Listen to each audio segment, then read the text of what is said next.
शायद हो सकता है कि रामदेव बाबा ने ही या उनके ही किसी व्यक्ति ने इनको ये किया हो, उनके संस्था की कुछ बातें पता चल गई हो, राजू भाई को कुछ ऐसे गहन राज पता चल गए हो जो वो आने नहीं देना चाहते हो। परम पूज्य आप जैसे लाखों लोग भी खड़े हो गए और परिवार का एक सदस्य भी अगर वहां पे खड़ा नहीं है तो गवर्नमेंट कोई भी पोस्टमार्टम नहीं करने देती परम पूज्य कि पोस्टमार्टम नहीं हो सकता है और नहीं करना चाहिए।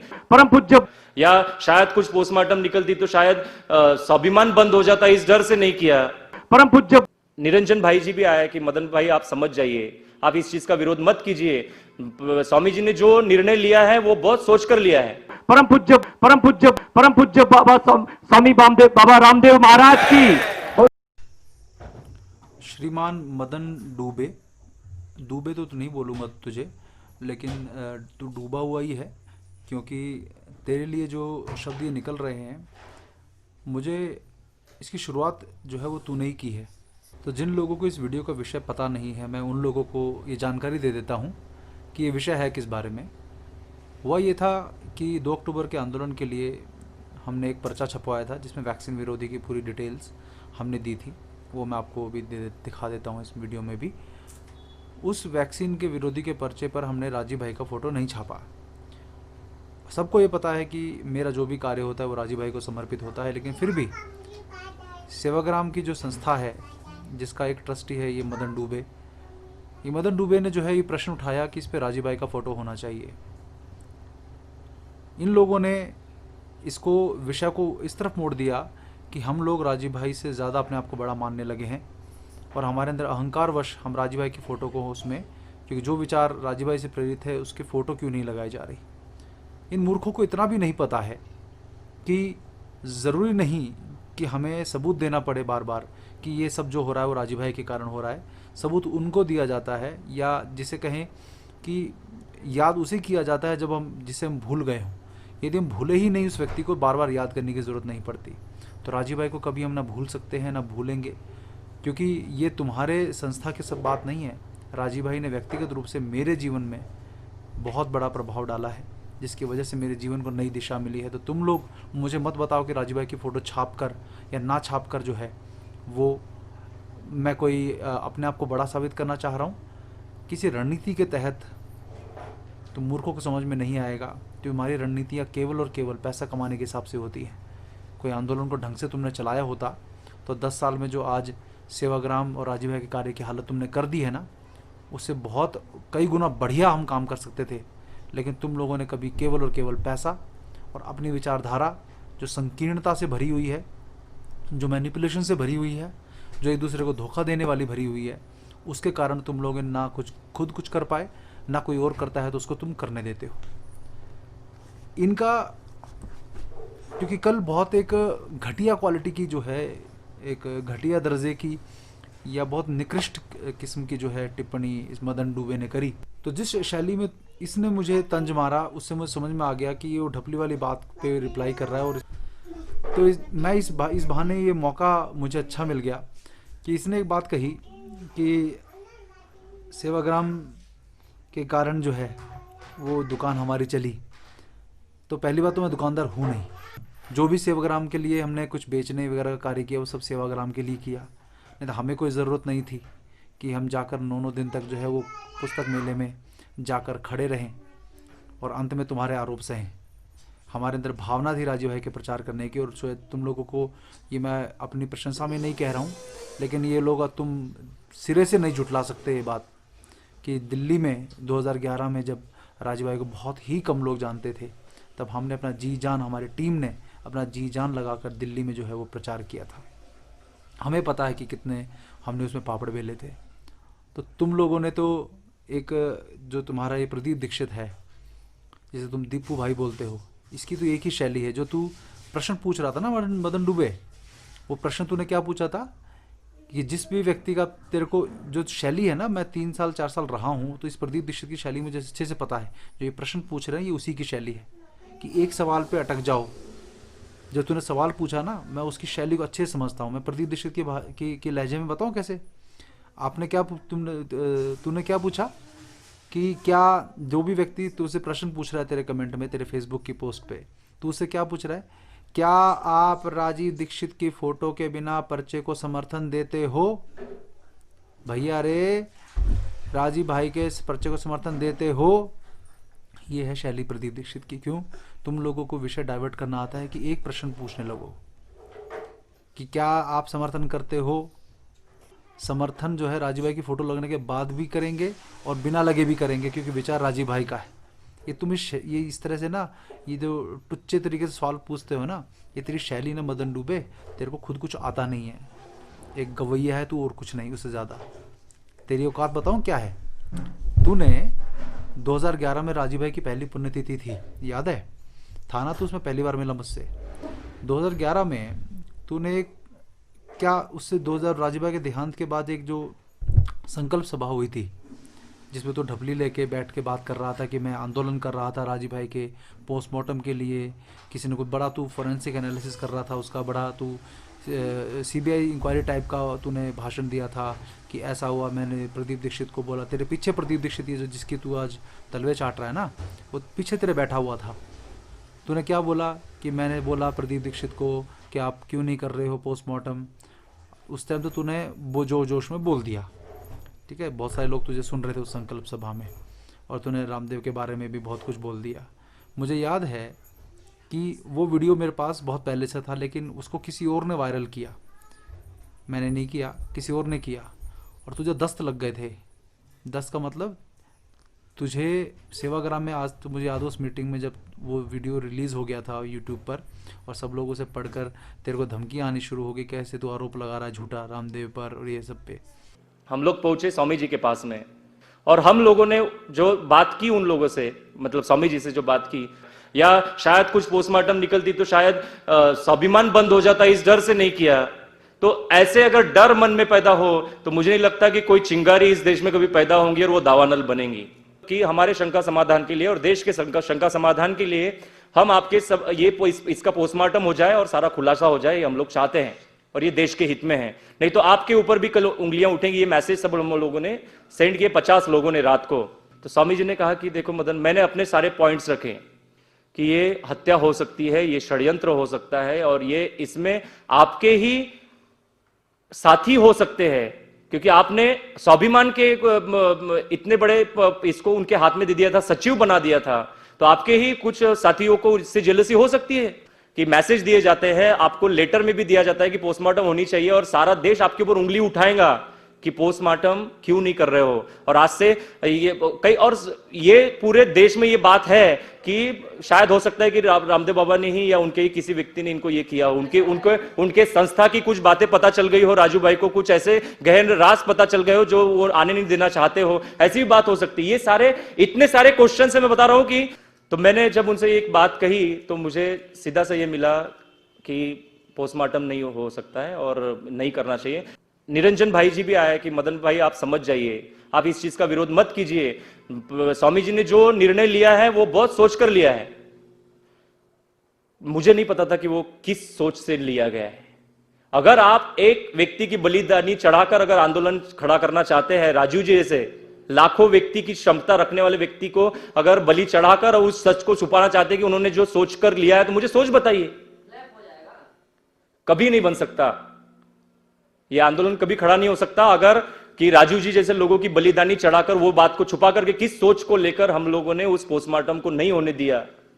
ये बात को मैं नहीं मानता, और इस बात को मैंने उनका विरोध किया, हम सारे 10 लोगों ने विरोध किया, और हम लोगों ने आखिरी तक उनसे कहा कि स्वामी जी, मैंने आखिरी में जाते वक्त भी उनसे कहा कि मैं स्वामी जी, मैं आपसे इससे ये नहीं हूं, सहमत नहीं हूं, मुझे पोस्टमार्टम चाहिए ही चाहिए। कि अभी भी वक्त है कि चिता पे रखने से पहले भी बॉडी को उठाइए, परिवार का एक सदस्य सिर्फ मुझे बोलने दीजिए संजय भाई प्लीज, एक फैमिली का सदस्य मुझे दे दीजिए, आज मैं पोस्टमार्टम कर लूंगा। दीपू भाई ने भी कहा था कि आप लोग जो चाहते हैं वो स्वामी जी से बात रखिए, उन्होंने अपने तरफ से रखी है, मगर मैं बताता हूं आप लोगों को कि आप जैसे लाखों लोग भी खड़े हो गए और परिवार का एक सदस्य भी अगर वहां पे खड़ा नहीं है तो गवर्नमेंट कोई भी पोस्टमार्टम नहीं करने देती। निरंजन भाई से वही शब्द कहा, मुझे आज भी याद है, उस मॉर्निंग में, उस सुबह, निरंजन भाई आप मुझे रोकिए मत, अगर धर्म के लिए अगर आप ये शव विच्छेदन रोकना चाहते हैं, तो राजू भाई हमेशा कहते थे कि धर्म के पहले राष्ट्र आता है, और राष्ट्र की अगर ये बॉडी है तो राष्ट्र का पोस्टमार्टम होना ही चाहिए। तो एक लेडी भी वहां पे थी जिसका नाम है, मैं नाम नहीं लेना चाहूंगा, तो नाम नहीं लेना ही ठीक है, तो उस डॉक्टर ने भी बाबा के इस व्याख्यान के बाद में उन्होंने उंगली उठा के कहा था कि आप जो बोल रहे हैं ना ये सारी बातें झूठ है। वो वहां पे डॉक्टर रह चुकी है 1.5 साल तक। उस लेडी ने कहा था कि राजू भाई के ये संदेहास्पद है, राजू भाई के पीछे क्या क्या हो रहा था ये मुझे पता है। उस लेडी को पता था, राजू भाई ने कुछ बातें उससे शेयर की थी और राजू भाई को शायद ऐसे भी कुछ बड़े बड़े बातें पता चली हो कि जो जिससे वो ना ये हुआ हो सकता है कि हमारे ही आजादी बचाओ आंदोलन के कुछ कार्यकर्ता प्लस पार्टियां मिल गई हो और वो उन्होंने भी ये काम किया हो, क्योंकि ये सपने में भी आप मत सोचिएगा कभी भी कि राजू भाई को हार्ट अटैक की शिकायत से ही राजू भाई गए हैं।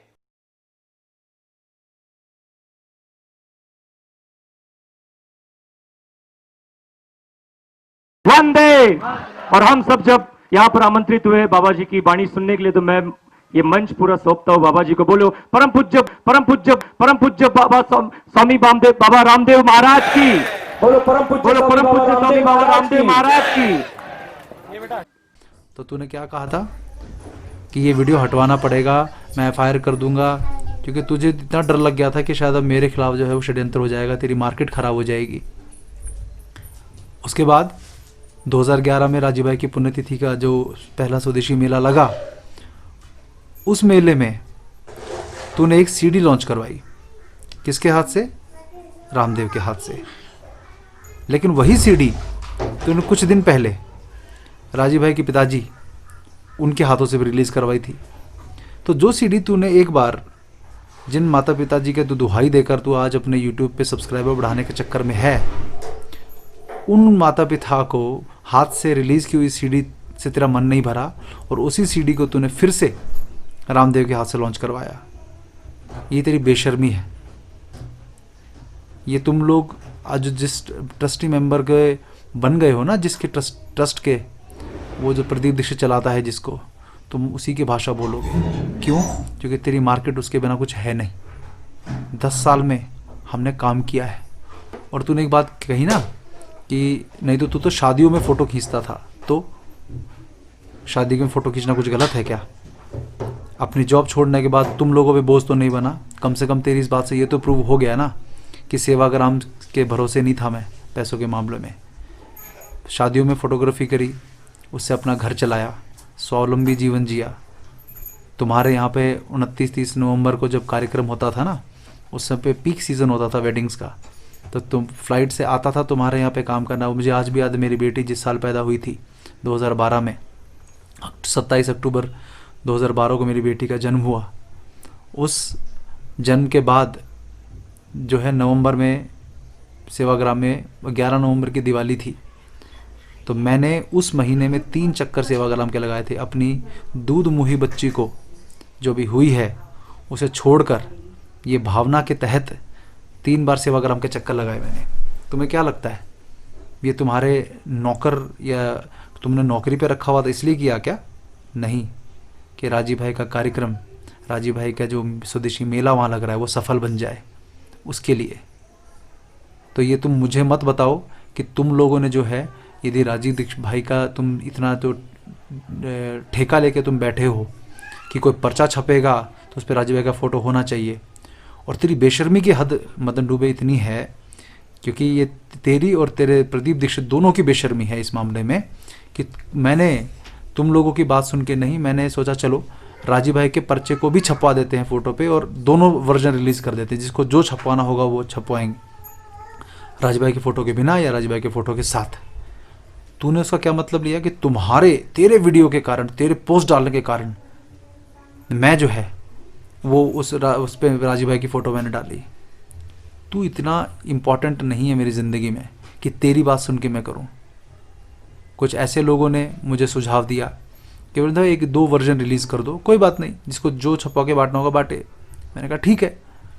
हालांकि इसको हम रखना चाहते थे कि अनोनिमस जाए, लेकिन ठीक है।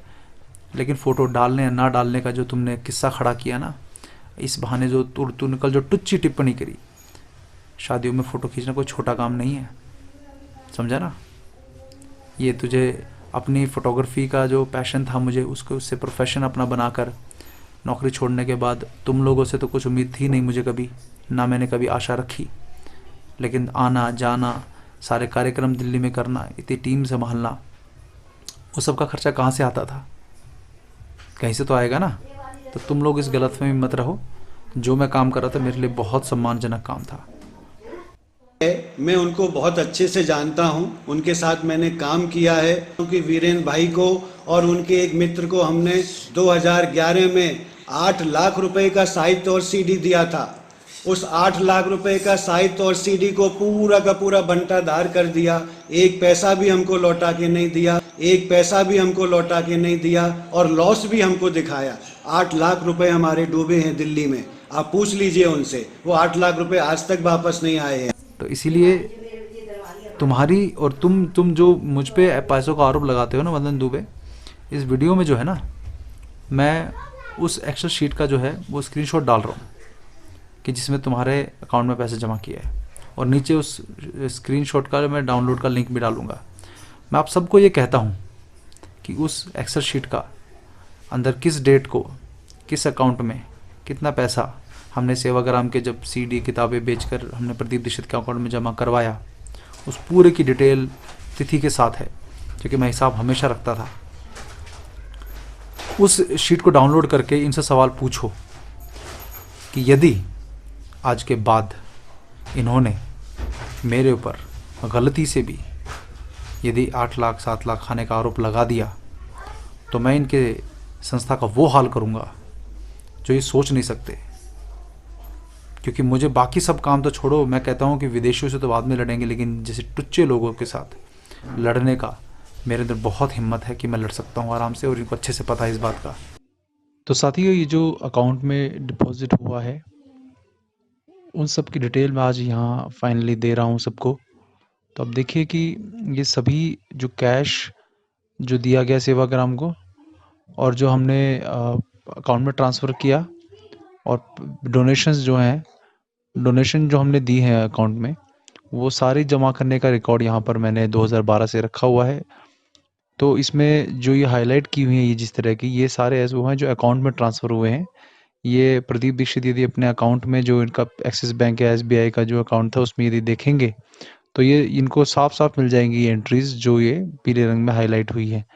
और इसके अलावा ये जो बाकी सब सामान है जिसमें कभी उनको कैश दिया गया, कभी कोई सामान खरीदा गया, वॉइस रिकॉर्डर, कैमरा खरीदा गया, तो वो सारी पेमेंट जो है वो कैश होती थी। उसका कोई रिकॉर्ड मेरे पास नहीं है, लेकिन मैंने उसको नोट करके रखा था। तो ये पंचकुला के थे गुप्ता जी, उन्होंने सीधा 18,000 पेमेंट उनके अकाउंट में किया था। ऐसे ये सारी अगर आप पेमेंट देखेंगे तो इसमें जो टोटल साइड में जो दिख रहा है यहाँ पर आपको, ये सारी जो पेमेंट्स हैं ये सारी जो है अकाउंट में मैंने अलग से लिखी है यहाँ पर। तो टोटल वैसे सब कुछ अमाउंट 12 लाख से ऊपर बनता है, लेकिन ये जो कैश ट्रांसफ़र जिसका प्रूफ इसके इनके बैंक अकाउंट में मिल जाएगा, वो जो पूरा अमाउंट है वो डोनेशन, ये जो पूरा इस एरिया ये डोनेशन का है। तो इसमें कुछ कैश थी जो वहाँ पर दे दिया गया, कुछ रसीद वगैरह जो ट्रांसफ़र हुआ, वो टोटल अमाउंट ये है। तो ये पूरा डोनेशन और ये सारा मिलाकर जो रिकॉर्ड है वो लगभग 7,26,000 रुपये 300 रुपये का है मेरे पास। तो ये किस हिसाब से, और उसके अलावा जो कैश वगैरह दिया उसका रिकॉर्ड तो नहीं होगा, लेकिन ये जिस तरह से 8 लाख का आरोप लगा रहे हैं, ये पूरा का पूरा जो है उनको उससे कहीं ज़्यादा मैंने बल्कि 12 लाख दिया है। तो ये अगर इनको 8 लाख का आरोप इनके ऊपर ये लगाने का जो करते हैं, ये बिल्कुल सरासर बेबुनियाद है। और यदि प्रदीप दीक्षित इस पूरे बैंक, ये पूरा का पूरा डिटेल यदि आप देखें तो बैंक अकाउंट में इनको मैंने 2014 में भी जो हमारे साथी थे कुछ उनको भेजा था, वो ये इनको दिखाया था। लेकिन फिर मैंने इस मदन भाई को, मदन डुबे को भी जो है ये मैंने 4 सितंबर 2019 को, आप देखिए कि अटैचमेंट भेजी थी मैंने। ये फिर वो 8 लाख रुपए का आरोप मुझ पर लगा रहा है। तो या तो ये इसे झूठा साबित करें या आरोप लगाना बंद करें। तो मैंने इनको लिखा था कि ये 2014 में भी ये स्टेटमेंट सेवाग्राम जाकर प्रदीप दीक्षित को दी थी, लेकिन फिर भी आरोप लगाने से बाज नहीं आए। ये मैंने बाकायदा पूरा 2019 में इनको भेजा, 2014 में भेजा। तो ये लोग जो हैं, मुझे लगता है कि विषय को भटकाने के लिए ये पूरा षड्यंत्र रचते हैं अपनी बातों से। तो मैं आप सबसे कहूँगा कि ये शीट जो है इसका डिस्क्रिप्शन मैं उस पे भी दे रहा हूँ, नीचे लिंक में भी दे दूंगा डिस्क्रिप्शन में। ये इसको डाउनलोड करके प्रदीप दीक्षित से सवाल पूछा जाए कि राजीव भाई के लिए काम करने वाले कार्यकर्ताओं को, ये सिर्फ इसलिए नहीं कि ये वीरेंद्र की बात है, कि राजीव दीक्षित के कार्यकर्ताओं को के ऊपर पैसों का आरोप इस प्रकार से लगा कर जो उनको अपमान उनका किया जाता है, इससे वो कब बाज आए। आपको मैं बताऊं कि ये कितने पैसे के लालची हैं, उसका एक उदाहरण देता हूं मैं आपको। अक्टूबर 2019 में मेरे पास एक फ़ोन आया, उसमें एक व्यक्ति ने मुझे बोला कि हम हैदराबाद से बोल रहे हैं, हम आपके साथ काम करना चाहते हैं, और उन्होंने कहा कि आप 2-3 दिन में आ जाइए, अर्जेंटली आ जाइए, क्योंकि हमने आपका नाम सुना है और ये है कि आप बहुत अच्छे से प्रचार करके कोई भी काम बड़ा कर देते हैं। तो मैंने उनसे जानना चाहा कि आप कौन हैं, तो पता लगा कि ये राजीव दीक्षित हर्बल्स नाम से प्रदीप दीक्षित ने एक कंपनी बनवाई है, एक बहुत कई हज़ार करोड़ रुपए का मालिक, कंपनी का एक मालिक है हैदराबाद में, मैं उनका नाम नहीं लेना चाहता। उन्होंने, प्रदीप दीक्षित ने जब देखा कि इनके पास बहुत पैसा है, क्योंकि पैसे को देखकर प्रदीप दीक्षित की लार टपकने लगती है, और ये लार जो है ये आज़ादी बचाओ आंदोलन के समय से टपक रही है प्रदीप दीक्षित की, और यही इसके कारण इसकी जो ये पैसों का लालच है। और ऐसा नहीं है कि ये एक इंसिडेंस है, मैंने 3 साल रह के देखा है कि किस प्रकार से पैसों के लालच में इसने राजीव भाई की समाधि के ऊपर सोयाबीन की खेती करवा दी थी। और जब लोगों ने प्रश्न उठाए तो कहा कि हमने शोध कार्य के लिए उगाई है, झूठ बोला इसने। इस तरह से कई लोगों की नौकरियां छुड़वाकर सेवाग्राम बुलाया, 3-4 महीने उनका यूज़ किया और उनको हमारे सामने जो है पैसों का आरोप लगा कर निकलवा दिया। यही आदत मुझे पता लगा कि आज़ादी बचाओ आंदोलन के समय भी राजीव भाई के ऊपर कई आरोप जो है ये प्रदीप दीक्षित के कारण लगे। इसीलिए आपने देखा होगा कि इस प्रदीप दीक्षित को कभी भी राजीव भाई ने अपने साथ नहीं रखा। तो हैदराबाद वाली जो मैं बात बता रहा था, तो इन्होंने राजीव दीक्षित हर्बल्स, तो मैंने कहा कि राजीव दीक्षित का नाम आप लोग कैसे प्रयोग कर पा रहे हैं? तो उन्होंने कहा कि नहीं, हमें प्रदीप दीक्षित से परमिशन मिल गई है कि हम राजीव दीक्षित हर्बल्स नाम से कंपनी बनाएंगे। तो जो ये बड़े बिजनेसमैन थे, उन्होंने भी राजीव दीक्षित के नाम को बनाने के लिए इन्वेस्टमेंट, कई सौ करोड़ के इन्वेस्टमेंट का वादा जो है प्रदीप दीक्षित को कर दिया। और प्रदीप दीक्षित जो है वो लार टपकाता हुआ आ गया, और इन्होंने लगभग 2019 में लगभग 1 करोड़ रुपए खर्च हुआ, जिसमें ये जो बिजनेसमैन थे इन्होंने खर्च किया। इसमें एम्प्लॉई भी भर्ती हुए, जीएसटी नंबर, पूरा ब्रांड बना दी गई, ये सब किया गया। तो मैंने कहा कि देखिए, मैं पहले जानना चाहूँगा कि आप लोग हैं कौन और क्या प्रोडक्ट बनाते हैं, क्या, तभी मैं आपके साथ कुछ थोड़ा बहुत कर पाऊँगा, क्योंकि मुझे पहले ये देखना है कि प्रोडक्ट की शुद्धता क्या है। मैं ऐसे ही केवल आपके पास पैसा है या आप प्रोडक्ट या कुछ इन्वेस्टमेंट करना चाहते हो, इसके लिए मैं आपके पास जो है वो लार टपकाता हुआ नहीं आऊँगा। तो मैं पहले एक बार मिलना चाहूँगा, उसके बिना मैं कोई बात नहीं कह सकता। तो इन्होंने जो है व्यवस्था की वहाँ जाने की, और मैं गया। तो मैंने देखा कि वास्तव में बहुत ही अमीर व्यक्ति थे, बहुत बड़े फार्म हाउस के मालिक भी हैं, बहुत कुछ है। लेकिन जब मैंने उनके वहाँ गया तो आप, ये राजीव दीक्षित हर्बल्स की मैं जो बात कर रहा था आपसे, ये राजीव दीक्षित हर्बल्स जो कंपनी थी, मैं इसका आपको फ़ोटो दिखाता हूँ। ये देखिए, ये मैंने फ़ोटो वहाँ पर हैदराबाद में लिया था। तो ये इनका जो है राजीव दीक्षित हर्बल्स, ये इन्होंने पूरा ऑफिस, जो गोडाउन वगैरह सभी किराए पे लिए हुए थे, ये वहाँ का बोर्ड लगा हुआ था। तो यहाँ मुझे ये लेकर गए, दिख रहा है आपको, राजीव दीक्षित हर्बल्स।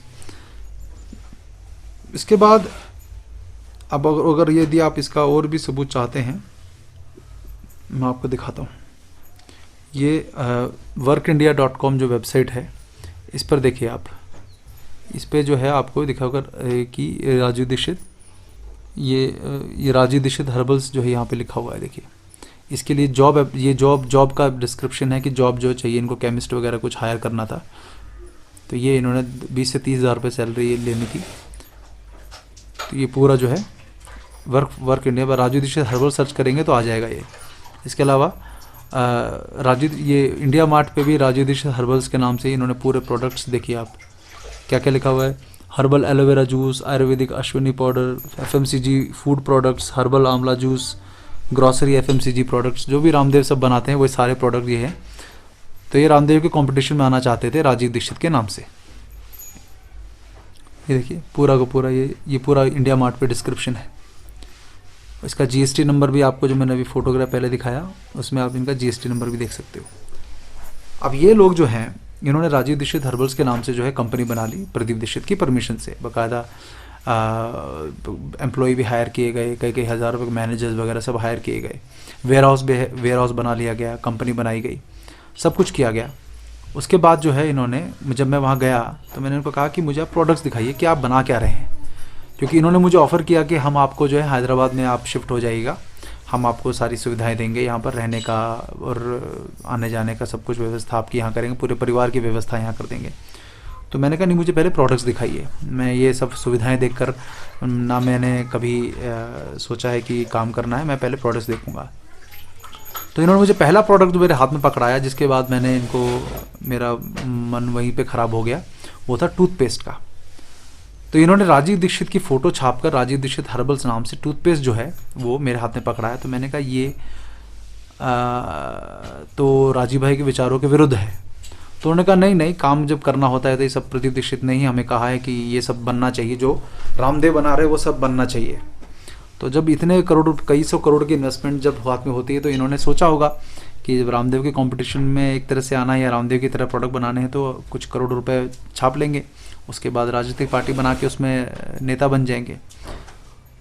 लेकिन हुआ क्या कि कुछ एग्रीमेंट वगैरह साइन करने के लिए प्रदीप दीक्षित को धीरे धीरे लगने लगा कि जब सारा काम हैदराबाद से हो जाएगा तो अपनी थाली की रोटी जो है प्रदीप दीक्षित कभी किसी को खाने दे नहीं सकता, ये उसकी आदत है शुरू से, ये मैं अच्छे से जानता हूँ।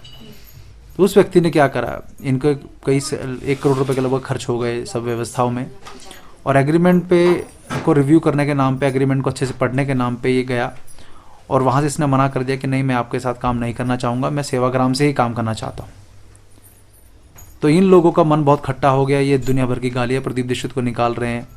और प्रदीप दीक्षित ने जो वागवट आयुर्वेद के नाम से जो ब्रांड बनाई, उस ब्रांड में पता नहीं कितने ही लोगों की इन्वेस्टमेंट लेकर उनकी इन्वेस्टमेंट डुबो दी उसने। तो ये जो मुझ पर आरोप लगा रहे हैं पैसों का, ये खुद कितने सच्चे हैं। मुझे प्रॉब्लम इसमें नहीं कि एफएमसीजी कंपनी बना रहे हैं या, और ये मदन डुबे जो है यहाँ तक कहता है कि गोधली जो है उसके प्रोडक्ट बिक जाएं ज़्यादा, और हमारे जो, मैं तुम्हारे कहीं कंपटीशन में हूँ ही नहीं, तुम इस गलतफहमी में तो छोड़ दो। मैं यहाँ पर तुम्हारी तरह कई सौ करोड़ की इन्वेस्टमेंट देकर लार नहीं टपकाता, क्योंकि अगर लार टपकती ना मेरी तो तुम्हारा साथ नहीं छोड़ता मैं कभी, क्योंकि मुझे अच्छे से पता था तुम लोग आगे क्या प्लानिंग कर रहे हो जब मैंने छोड़ा था तुम्हारा साथ। क्योंकि मेरे जिस तरह का तुम्हारे साथ था, मेरा जिससे तुम्हारे प्रदीप दीक्षित के साथ मैं काम करता था, तो मुझे खूब प्रॉफिट हो सकता था, खूब प्रोडक्ट के मेरे को सब मिल सकता था। लेकिन मेरे मन में ऐसे घटिया लोगों के साथ काम करने का मन नहीं है, जो कॉपीराइट के लिए मुझे बोलते थे, ट्रेडमार्क लेने के लिए बोलते थे।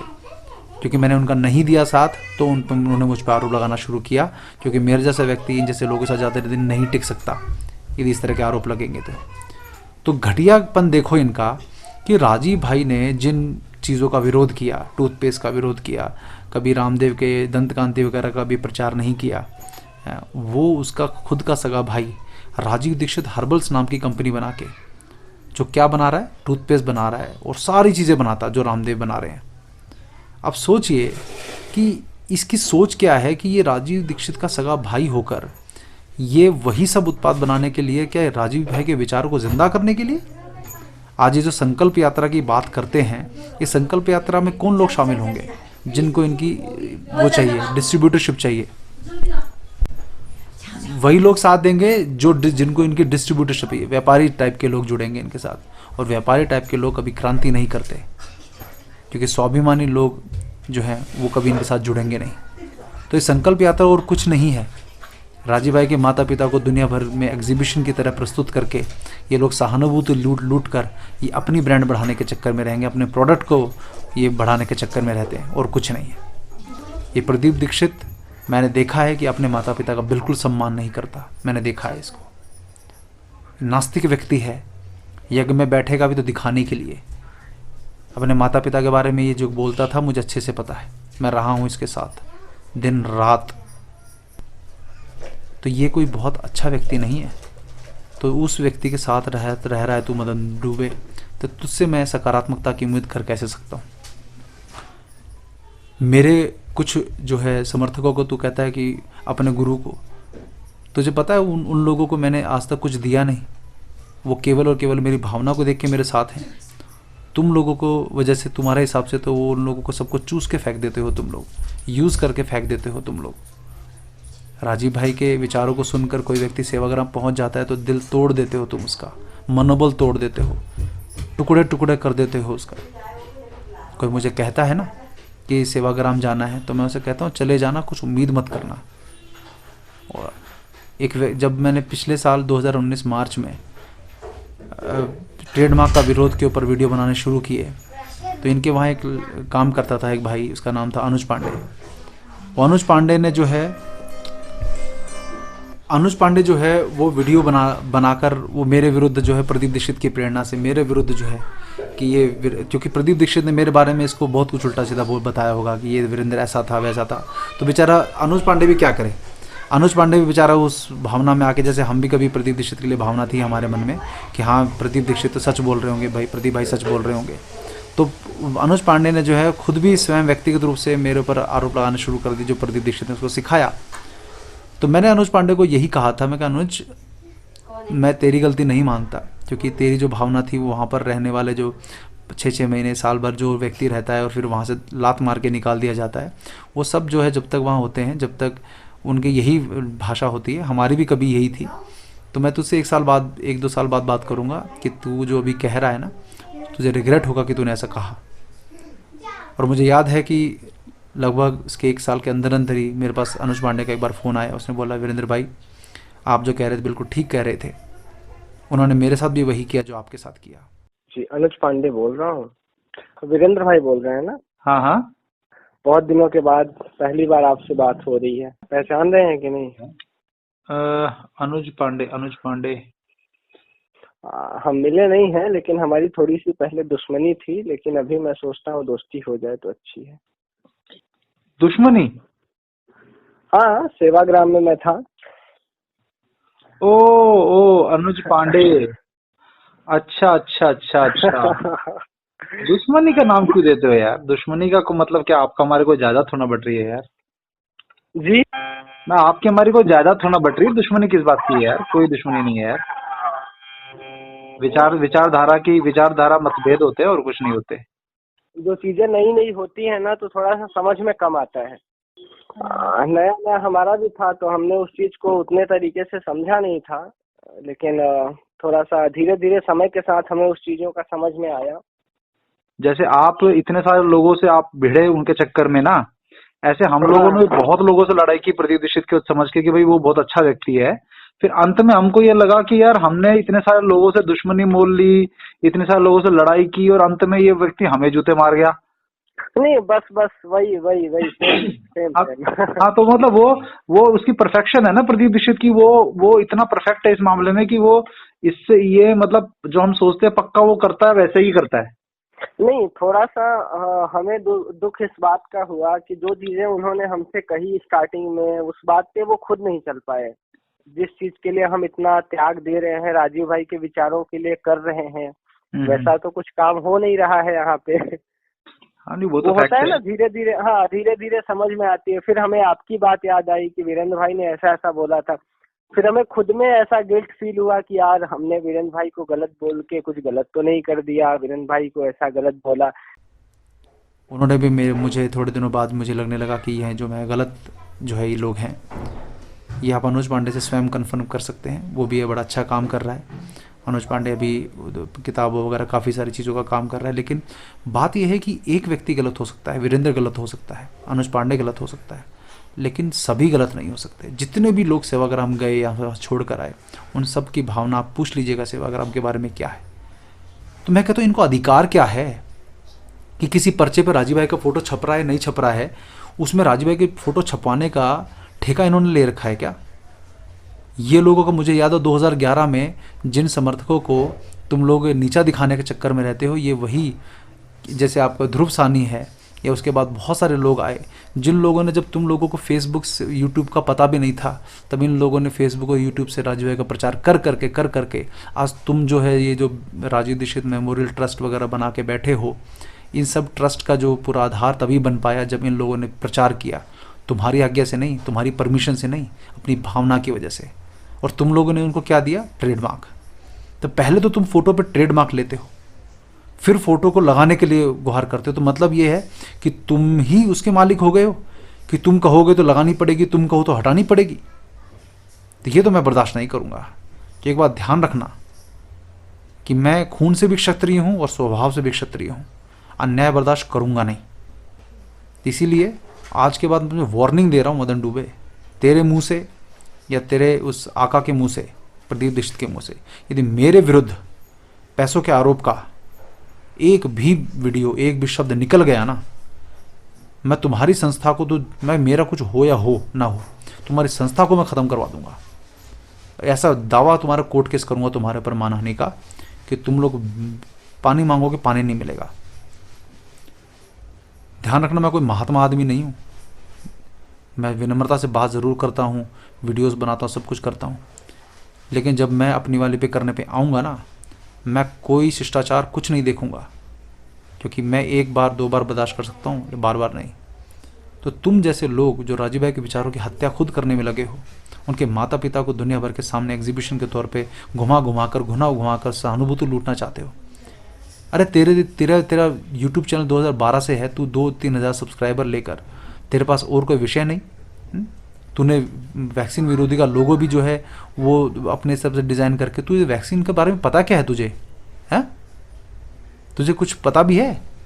तो बजाय इसके मदन डूबे, मैं तेरे को ये बता रहा हूँ कि मैं चाहे शादियों में फ़ोटो खींचता था, मैं चाहे जैसे मर्जी काम करता था, तुम लोगों पे कभी निर्भर नहीं रहा। इसलिए तुम लोगों को 2 मिनट लगी मुझे लात मारकर तुम्हारी संस्था को छोड़ने में 2014 में, और ठोक बजाकर दुनिया में फेसबुक के सामने पोस्ट डालकर छोड़ा था।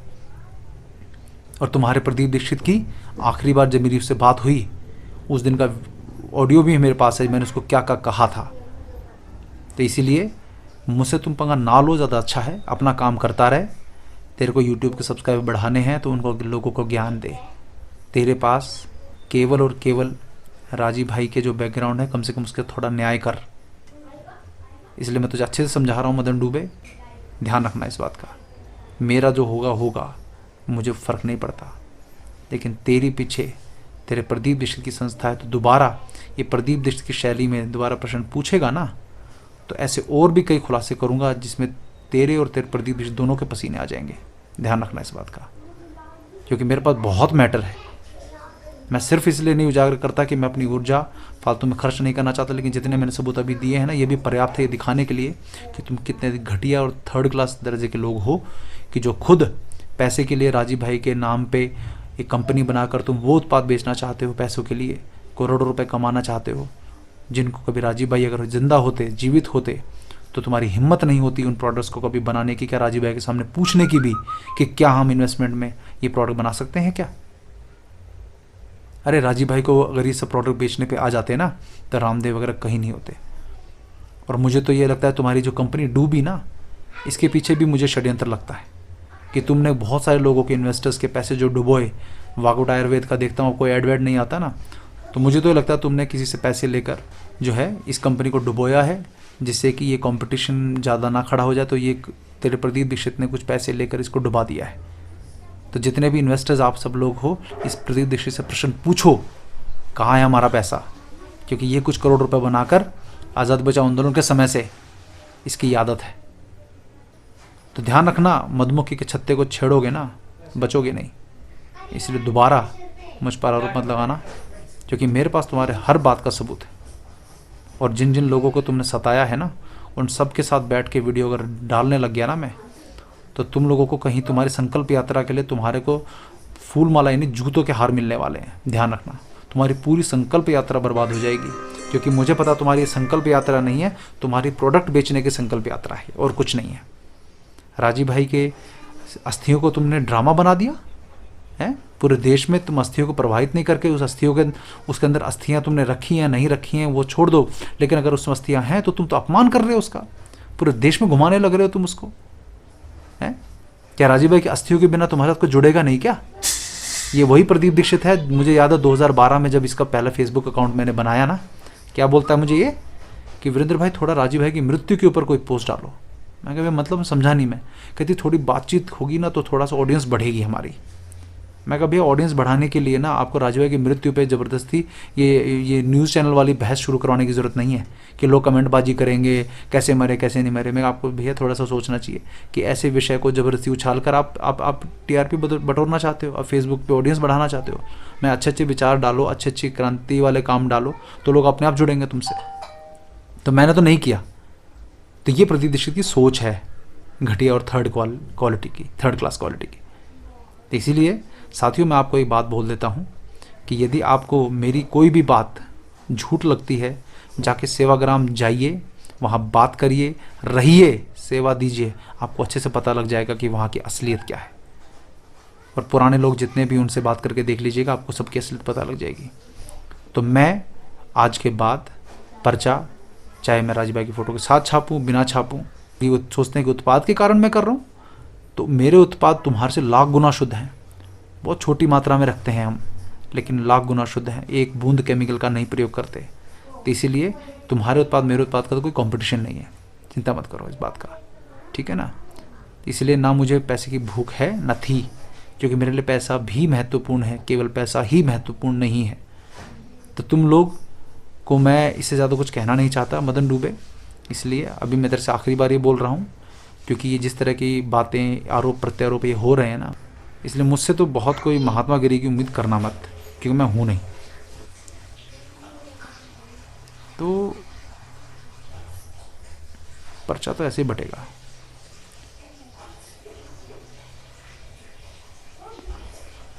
कहने को बहुत कुछ है, लेकिन इस मदन डुबे को आप सब लोगों से मेरा निवेदन है, इसे बोलो कि प्रदीप दीक्षित जैसे व्यक्ति के तलवे चाटेगा ना, तो उसी के गुण आएंगे, किसी ढंग के व्यक्ति के तलवे चाट लिए, ठीक है ना। वंदे मातरम।